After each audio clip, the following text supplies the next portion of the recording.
안녕하십니까. 고정근의 속속 경제 고정근입니다.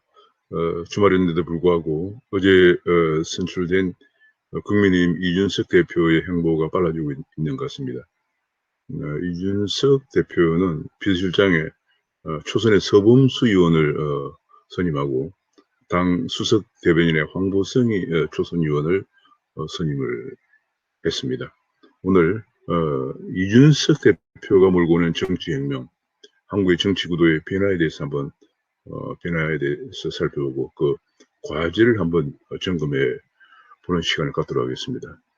제가 준비한 자료를 같이 보시면서 말씀을 나누도록 하겠습니다.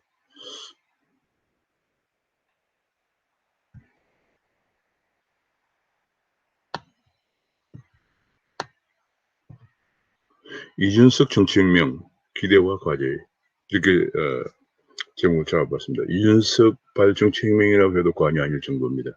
물론 이 정치혁명을 제대로 달성할 것인지 여부는 온전히 이준석 대표에 달려있게 되겠습니다.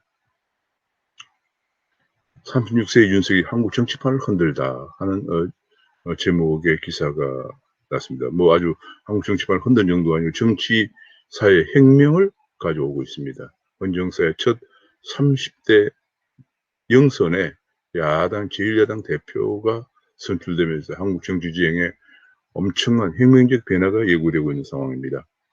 이준석 대표는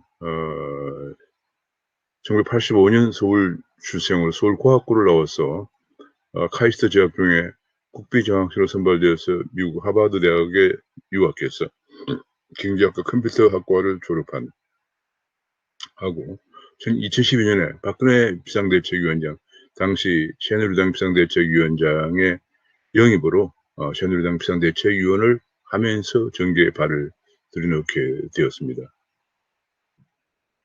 그러나 그 후에 박근혜 대통령 탄핵에 동조하면서 바른미래당으로 갔다가 다시 통합을 하면서 바른미래당 그리고 새로운 보수당을 거쳐서 지난번 총선을 앞두고 미래통합당과 통합을 하면서 미래통합당 최고위원을 하고 있는 그런 상황이고, 또 노원병에 지난번에 낙선이 되었지만은 노원병 당협위원장을 맡고 있습니다.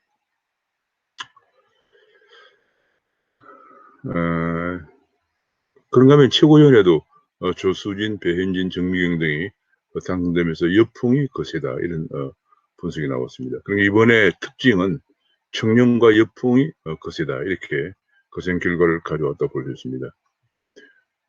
대선 승리에 대한 염원을 확인했다. 이준석 대표의 일성이 세대교체와 야권 통합을 이뤄내겠다 하는 발언을 일성을 했습니다. 이준석은 관성을 깨고 시선을 바꿔야 된다. 586 낡은 정치와 결별을 선언을 했습니다. 586 낡은 정치. 물론 이제 끝내야죠. 그러면서 보수의 핵심 가치는 공정과 경쟁이라고 하면서 북한과 타협할 일은 없다라고 했습니다. 윤석열, 안철수, 최재형 등 거론하면서 야권 통합이 중요하고 버스 출발 전에 타야 된다. 그러니까 한 9월 정도, 너희도 9월 정도는 대선 후보를 선출하기 위한 전당대회를 해야 하기 때문에 그 전에 입당을 해야 한다. 그런 얘기고요. 경제정책에서는 분배보다 성장이 중요하다 하면서 해고는 쉽게 복지는 강화하는 그런 방향으로 가야 한다고 해서 시장을 중시하면서도 복지는 강화하는 그런 방향으로 생각을 하고 있는 것으로 나타났습니다. 그런 가운데 주말에 인사가 단행되었습니다. 당대표 비서실장에 소선인 울산의 서범수 의원을 내정을 했습니다. 서범수 의원을 선임을 했습니다. 그리고 수석 대변인에 역시 부산의 초선인 황보승 의원을 선임했습니다. 그리고 당 살림을 책임지는 사무총장은 여러 다선 의원들이 거론되고 있는 상황이고요. 이 대표는 주말 사이에 주요 당지 인사를 마무리한 뒤에 14일 월요일에 천안함 희생장병을 추모하기 위한 대전 국립현충을 참배한다. 함으로써 당대표를 공식 일정 시작할 예정이랍니다. 천안함 희생장병을 추모하기 위해서 대전 국립현충을 참배하는 것이 벌써 이 대표의 첫 행보를 시작함으로써 현재까지 천안함에 대해서 명시적으로 천안함의 책임을 규명하지 않고 책임을 언급하지 않고 있는 문재인 대통령과 차별화를 시작한 것으로 보여집니다. 30대 낡은 정치를 뒤엎다라는 기사가 거기에 나왔습니다. 우리나라의 대한민국 정치는 그동안에 계보 정치라고 해서 김영삼, 김대중 상김 이후 한국은 계보 정치가 한국 정치의 주류를 형성해 왔습니다. 그런 계파 보스에만 충성하면은 아무리 능력이 없고 아무리 문제가 많더라도 정계에 진출할 수 있는. 그래서 흔히들 상도동계, 동교동계 뭐 이런 얘기가 나올 정도로 계파 보스 집을 뻔질나게 드나든다고 해서 상도동계, 동교동계 뭐 이런 얘기들까지 나올 정도입니다. 전 세계에서 전무후무한 한국적 현상이죠.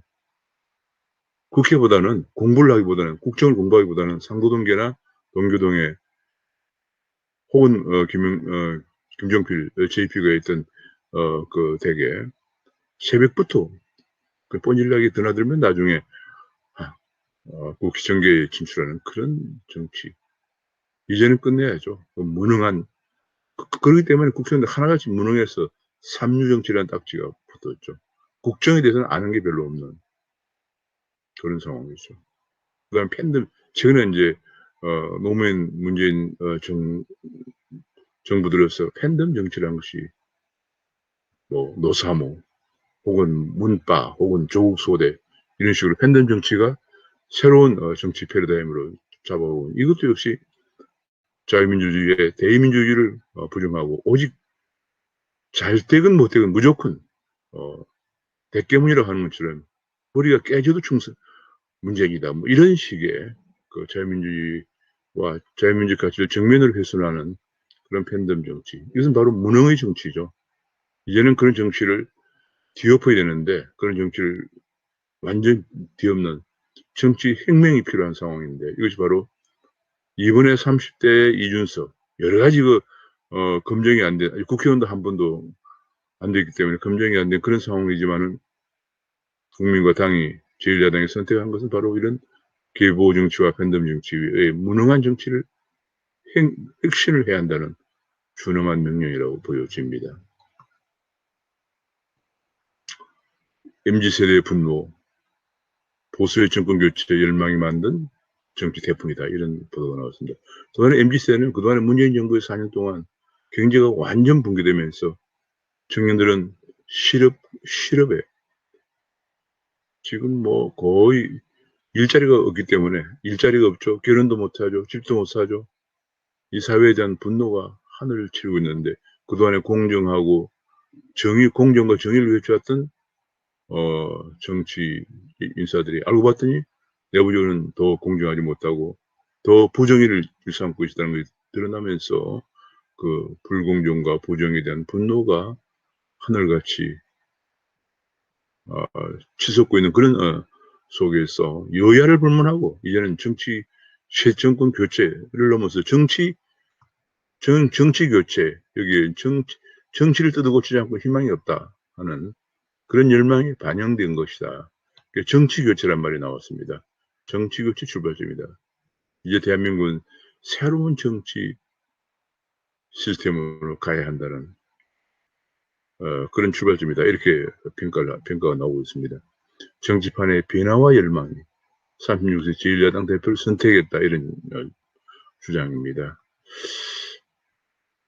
정치를 확 바꾸라. 낡은 정치를 계보 정치나 팬덤 정치 같은 낡은 정치를 확 바꾸라는 국민의 명령이다. 하는 것입니다. 과연 이준석 대표 이런 준엄한 새로운 정치 혁명을 해낼 것인지 하는 것은 이제 앞으로 두고 봐야 되겠습니다만은 제가 그런 것 때문에 제가 몇 가지 생각나는 것을 제가 과제를 말씀드리고자 합니다. 이제는 이런 낡은 정치를 깨부수라는 그 민의가 반영된 것이다 하는 그런 얘기고요. 정치 혁신이 시작되었다. 이제는 공정과 공존, 혁신을 내세운 이 대표의 보수 쇄신과 야권 통합, 대선 승리가 최대의 과제다. 보수 쇄신과 야권 통합을 통한 대선 승리가 최대의 과제다는 그런 분석이 나오고 있고요.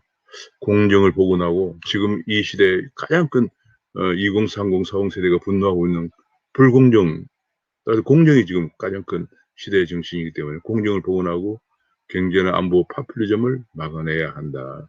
주어진 이 대표에게 주어진 과제가 그렇게 지적이 되고 있습니다. 이 대표는 다행히 공직 후보 자격시험까지 얘기를 하고 있고요. 대변인부터 공개경쟁 선발부터 추진하겠다, 뭐 그런 얘기까지 하고 있습니다만, 저도 과거에 한 2년 전에, 한 1년 전에 조직 강화 특별위원을 할 때 당협위원장을 공개 경쟁으로 선발한 적이 있습니다. 그 때문에 당의 지지도가 한 10%포인트 올라간 적이 있습니다.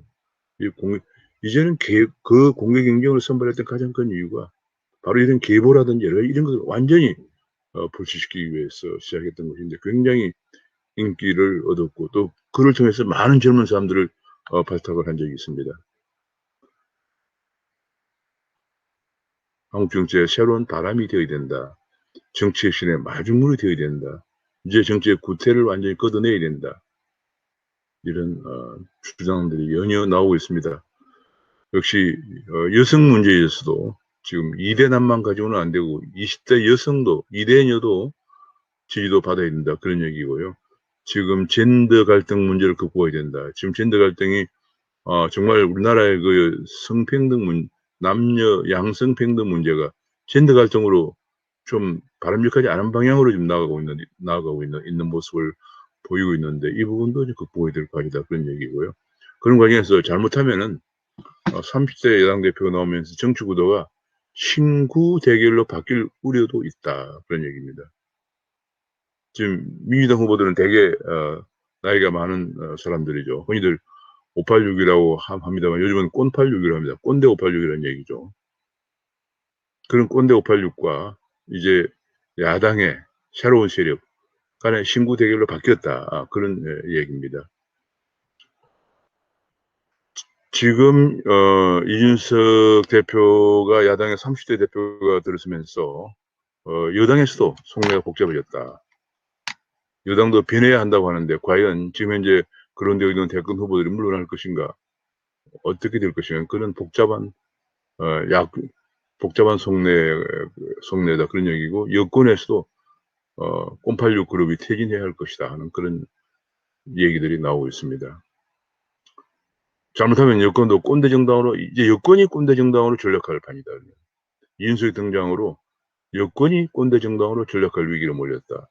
하루아침에 이준석 대표 등장으로 정치 지형이 바뀌고 있는 그런 모습을 보이고 있습니다.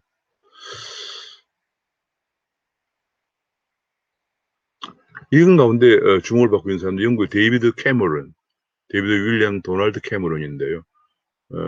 2005년에 1966년생인데 2005년에 39세에 당수가 되고 2010년 44세에 영국 수상이 됐습니다.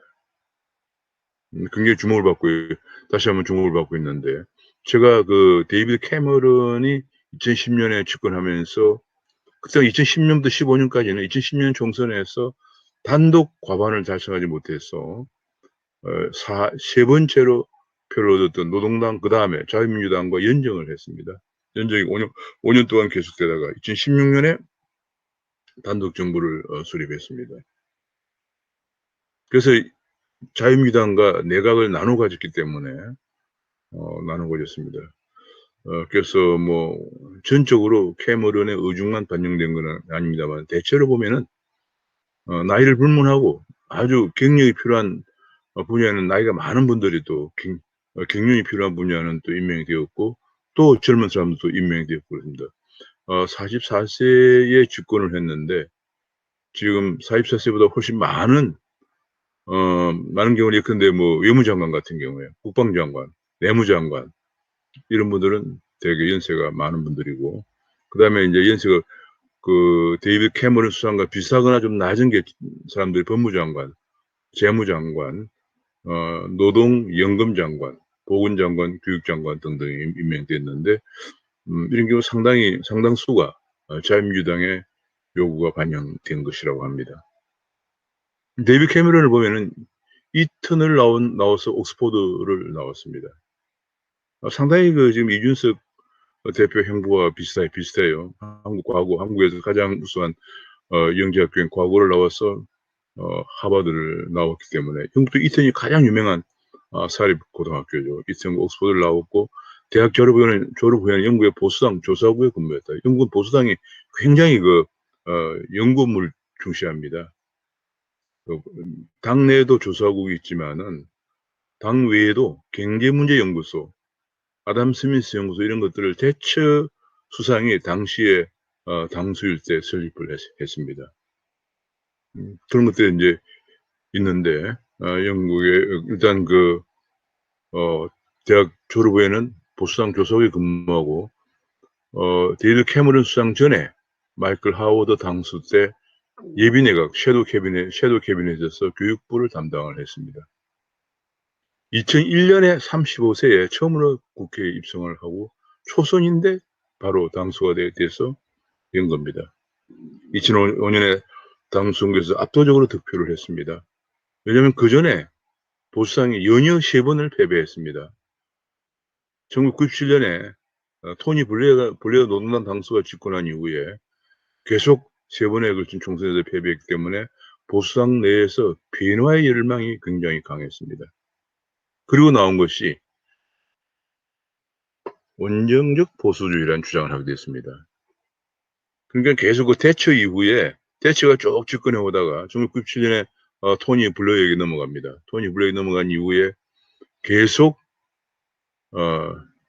2005년까지 1997년부터 2005년까지 노동당이 집권을 해옵니다. 그 노동당도 역시 대처에 긴 장기 집권을 하는 데 대해서 이제는 노동당도 이래서는 안 되겠다고 해서 나온 것이 뉴 레프트입니다. 새로운 노동당, 새로운 좌파, 뉴 레프트를 주장하면서 노동운동을 좀 유연성 있게 해야 된다 하는 주요 내용입니다. 그 다음에 이제 제3의 길 이런 것들이 나오면서 사회적에 방점을 둔 운동보다는 경제적 문제에 방점을 두는 식으로 노동 좌파 운동이 배려한다고 주장하면서 토니 블레어가 집권했는데, 그 여세를 몰아서 계속 2005년까지 노동당이 집권을 해왔습니다. 토니 블레어 다음에 고든 브라운이 이렇게 집권을 해왔는데, 2005년도에 그래서 계속 보수당이 3차례 연속 총선에서 패배를 했습니다.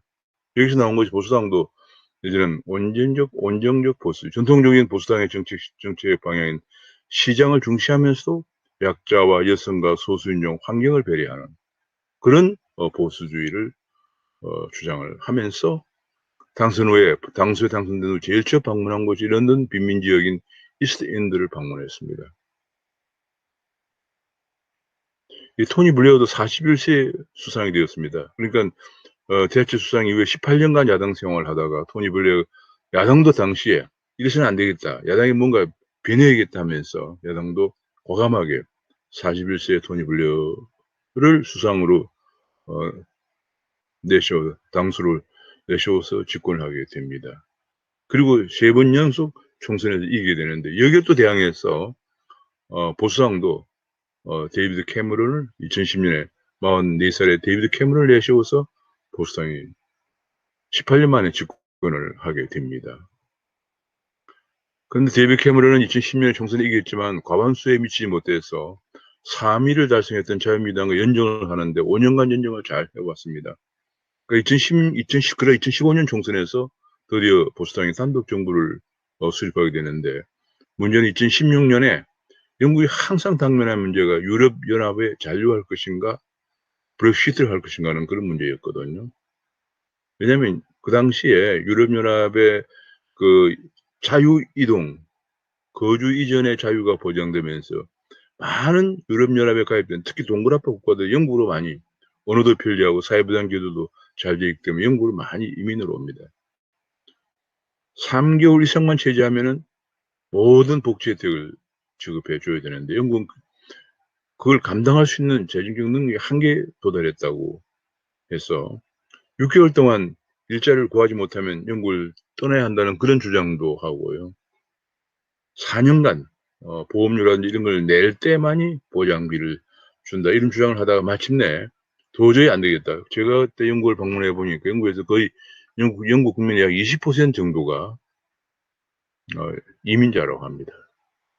그러니까 영국 국민들이 세금을 내서 감당이 안 되는 그런 상황까지 왔다 해서 이제 브렉시트가 논의가 되는데 2016년에 이 문제도 국민투표를 하는데 데이비드 캐머런은 잔류파입니다. 그 잔류파 국민투표에서 잔류파가 패배를 하게 됩니다. 아주 근소한 차이로 패배를 하게 되는데 그 결과 2016년에 2015년에 단독 정부를 수립이 됐는데 1년 만에 그냥 사임을 하고 유럽연합 잔류파인 테레사 메이 수상이 집권을 하게 되고요. 2019년 이후에는 탈퇴파인 보리스 존슨이 집권하면서 영국은 2019년에 유럽연합에서 탈퇴를 하게 됩니다. 근데 데이비드 캐머런이 어떤 획기한 업적을 남겼느냐 하면은 여러 가지 많이 좋은 그런 업적이 있지만 가장 중요한 것이 제가 금융을 하는 사람 입장에서 볼 때 테크 UK인데요. 이 테크 UK가 저희 이제 그 2010년에 집권하자마자 2011년에 만든 것이 런던 테크 시티입니다.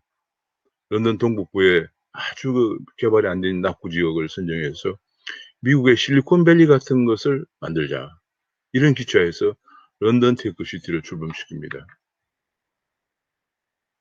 런던 테크 시티를 출범시키는데요. 5년 동안에 약 9만여 개의 스타트업이 설립되면서 33만여 명의 일자리가 창출됩니다. 그리고 2014년에 런던을 핀테크 캐피탈 오브 더 월드를 선언합니다. 세계의 핀테크 수도를 선언합니다.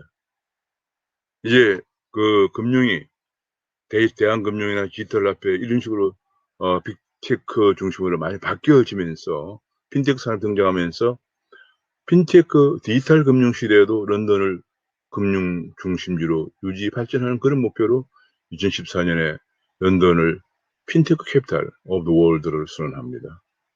그리고 런던 테크 시대의 대단한 성공에 힘입어서 이걸 확대해서 영국 전역에 약 27개의 클러스터를 만듭니다. 그렇게 해서 그걸 테크 UK라고 명명을 하게 됩니다. 저 확대해서 테크 UK를 명명을 하게 되는데요.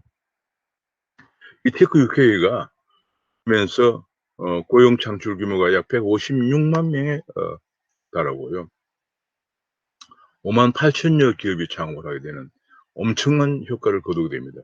2016년에 제가 학교장으로 있는 금융 ICT 융합학교에서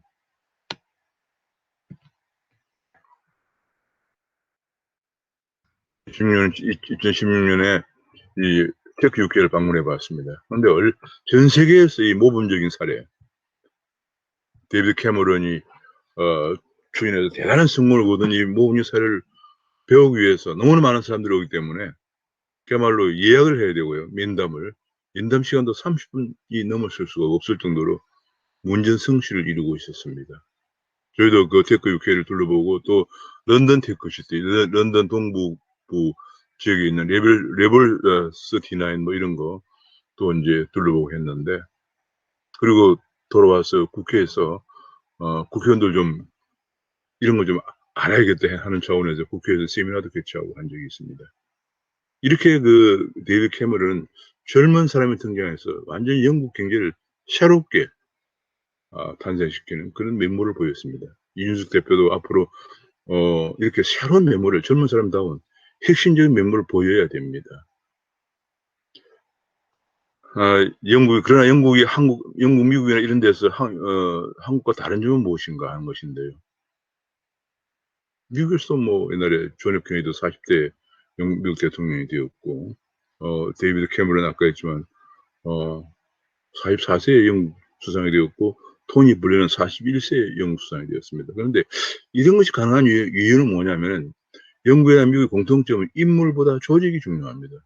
이미 조직이 탄탄하게 갖춰져 있기 때문에 약간 위에 인물이 바뀌어도 큰 변화가 흔들림이 없는 그런 정치 사회 구조를 갖고 있습니다.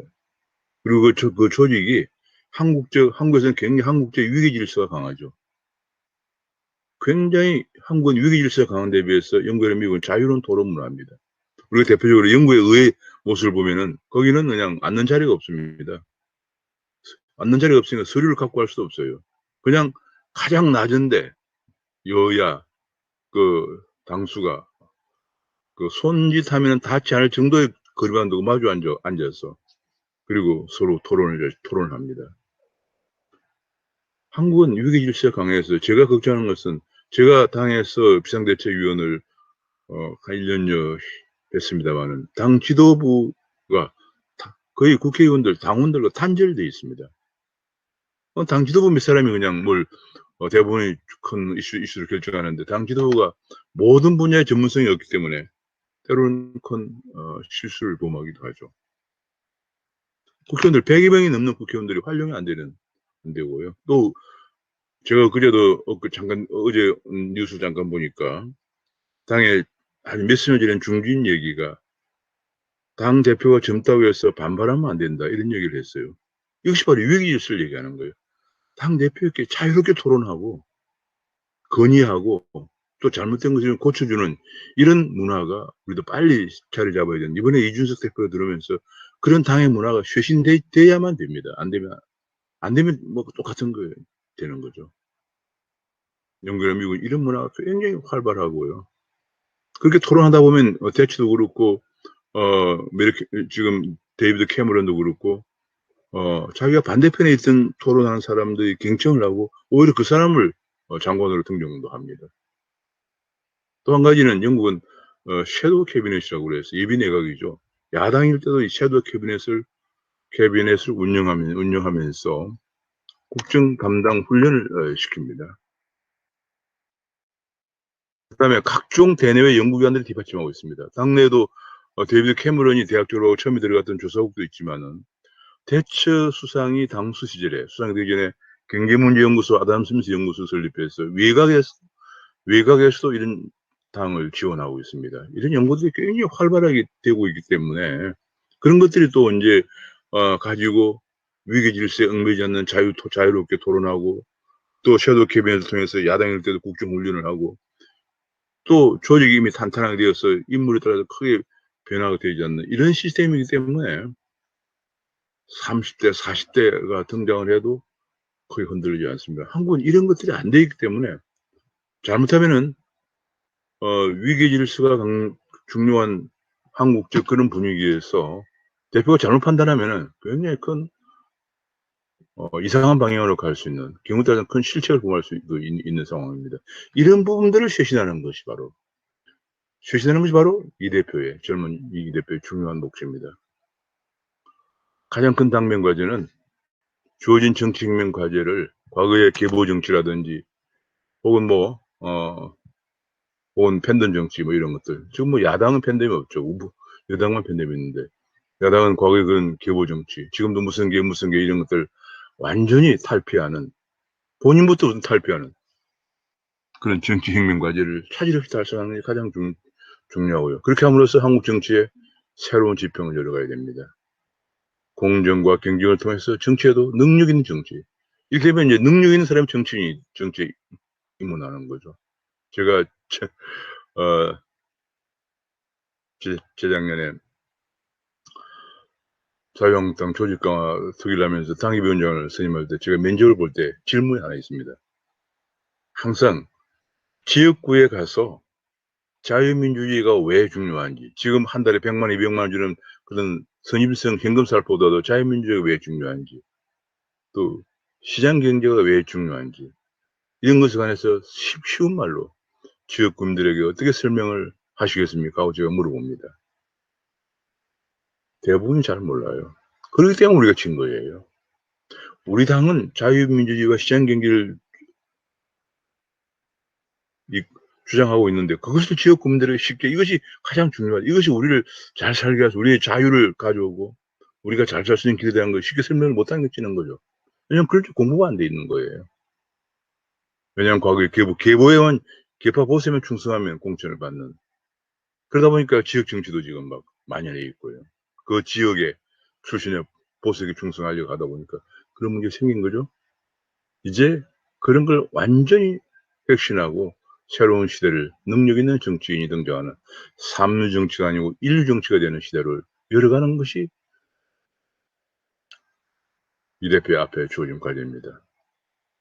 그러면서 중요한 것은 9월 10월로 예정되어 있는 대선 후보 선출에 대동단결해서 통합된 후보를 공정하게 선출해서 정기 때문에 개파동 구속 없이 완전히 오픈된 마인드로 대선에서 누가 정권교체를 할 수 있느냐 하는 것만 염두에 두고 최고의 후보를 선출하는 데에만 전념해야 할 것입니다.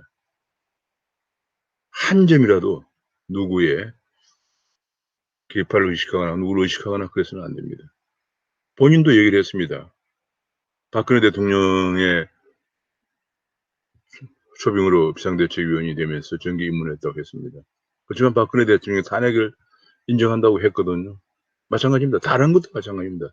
유승민 의원의 의원실에서 한 2달 인턴을 했다고 합니다. 그렇지만 그것도 완전히 벗어나야 됩니다. 정기 때문에 이런 개파를 완전히 개파의 구속 없이 개방된 마인드로 오직 누가 정권 교체를 할 수 있느냐 하는 데만 역점을 두고 9월 10월 대선 후보 전당대회를 공정하게 치르는 것이 이 대표의 가장 중요한 1차적인 과제입니다. 그러기 위해서는 분열된 우파의 대동단결을 어떻게 끌어내느냐 하는 것이 가장 중요하고요. 지난 서너 번 선거에서 연전연패한 것도 분열의 원인입니다. 두말할 필요가 없습니다. 분열되기 때문에 진 거죠. 뭐 심지어는 특정 계파들을 당에 집어넣기 위해서 뭐 한 달 전에 막 후보를 갈아치우고 말이죠. 이래서 진 거예요. 이제 그런 일이 있으면 안 되겠습니다. 보완하거나 유의할 부분을 제가 생각을 해봤는데 우선 많은 국민들이 30대이기 때문에 경륜이 부족하지 않을까 하는 우려를 하고 있습니다. 이런 우려를 불식시킬 수 하면 어떻게 될까? 한국은 이제 정치, 경제, 외교, 안보, 국방, 특히 최근에 미중 쟁패 문제, 교육이나 사회, 문화, 여성, 환경, 에너지 여러 분야가 굉장히 복잡 다기화되고 전문화되어 있기 때문에 이 각 분야별로 고도의 전문성이 필요합니다. 그러나 당대표가 이런 전문성을 다 가질 수는 없는 거죠. 대통령으로서 가질 수가 없는 게 없습니다. 다만 문제는 이런 전문성이 없는 가운데서 대선까지 얼마 남지 않았는데 여러 이슈에 대해서 잘못 실수를 하게 되면 당 지지도가 하락을 하고 대선에 악영향을 줄 가능성이 있습니다. 제가 보기에는 이런 부분을 굉장히 조심해요. 지금 이제 얼마 남지 않았는데 절대로 실수하면 안 됩니다. 실수하면 그것 봐. 뭐 이제 30대가 뭐 경륜이 없는데 뭘 하겠어. 이렇게 해서 당 지지도가 하락합니다. 그렇지 않기 위해서는 어떻게 해야 될까? 우선 원내 100여 명의 의원들을 선수불문하고 전문성을 충분히 활용할 수 있는 채널을 구축해야 됩니다. 앞에서 제가 말씀드렸지만 지금의 당의 구성이 제가 그 비상대책위원으로 운영을 해보니까 당 지도부 중심이에요. 나머지는 오랜 경험이 국정 운영 경험이 축적된 위원들과 완전 단절되어 있습니다. 10여 명밖에 안 되는 지도부가 모든 분야를 다 할 수는 없는 거죠. 때로는 상식선으로 안다고 하는 것이 아주 안 맞는 경우도 많습니다. 워낙 전문화되어 있기 때문에. 그래서 당을 선수불문하고 전문성을 중시해야 됩니다. 제가 그 비대위원회 있을 때 상임위원장은 꼭 삼선 의원만 고르면 안 된다. 전문성이 출중한 사람이 상임위원장이 돼야 되고 상임위 배정도 전문성 중심으로 해야 되고요. 그리고 어떤 이슈가 터지면은 바로 그런 사람들의 의견이 전부 지도부의 의사결정에 반영이 되는 채널을 구축하는 게 중요합니다. 지금 전혀 그런 게 지금 안 되고 있는 상황이고요. 그냥 따로 노는 거예요. 따로 놀면 안 된다는. 그리고 원외 전문가들이 필요합니다. 원외 전문가 구성인 각종 분야별 위원회를 구성해서 전문가 의견을 청취해야 됩니다. 귀가 항상 열려 있어야 됩니다. 그래야만이 실수를 하지 않고 당 지지도를 계속 끌어올릴 수가 있고요. 연구의 섀도우 캐비넷 같은 것을 운영할 필요가 있습니다. 그렇게 해서 국정경험을 축적시켜 나가야 됩니다. 바로 데이비드 캐머런도 야당의 시절에 섀도우 캐비넷의 교육부를 담당했거든요. 그런 식으로 할 필요가 있습니다. 누구든지 지금 그렇게 하면서 국정 운영 경험을 축적해 나가는 이런 점에도 유의해야 한다 하는 걸 제가 말씀드리면서 일단 30대 정치혁명, 30대 이준석 대표발 정치혁명이 반드시 성공을 해야 우리 이제 그야말로 보기 드문 기회가 온 것입니다. 기파 정치, 팬덤 정치를 걷어내고 새로운 이제 국정 담당 능력이 있는 사람들이 국정을 담당할 수 있는 그런 정치혁명이 하루빨리 달성되어서 내년에는 차질 없는 정권 교체가 되기를 바라면서 오늘 말씀을 마치겠습니다. 감사합니다.